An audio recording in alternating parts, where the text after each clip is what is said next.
অসমৰ জনপ্ৰিয় অভিনেতা ত্ৰিদীপ লাহনৰ খবৰটো পালেনে? হঠাৎ আহি পৰিছে ত্ৰিদীপ লাহনৰ এটা খবৰ। সকলো সবিশেষ জানিবলৈ অনুগ্ৰহ কৰি ভিডিঅ'টো প্ৰথমৰ পৰা শেষলৈকে অলপ স্কিপ নকৰাকৈ চাই থাকিব। নমস্কাৰ বন্ধু বান্ধৱীসকল, আপোনালোক সকলোকে আন্তৰিক স্বাগতম জনাইছোঁ আমাৰ চেনেলৰ অন্য এটা নতুন ভিডিঅ'লৈ।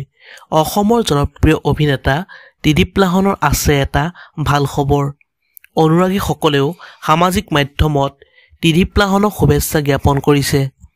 পোনপ্ৰথমে আমাৰ চেনেলৰ তৰফৰ পৰাও অভিনেতা ত্ৰিদীপ লাহনক হিয়াভৰা শুভেচ্ছা জ্ঞাপন কৰিলোঁ। অতি সোনকালে অসমৰ জনপ্ৰিয় অভিনেতা ত্ৰিদীপ লাহনৰ এখন নতুন চিনেমা আহি আছে। চিনেমাখনৰ নাম হ'ল হাই ঐ ধাবা। জানিব পৰা মতে 22 ডিচেম্বৰৰ পৰা শ্বুটিং হ'ব চিনেমাখন।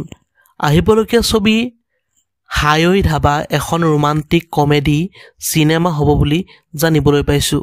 বন্ধু বান্ধৱীসকল, আপোনালোকে বাৰু খবৰটো জানি কেনেকুৱা পালে?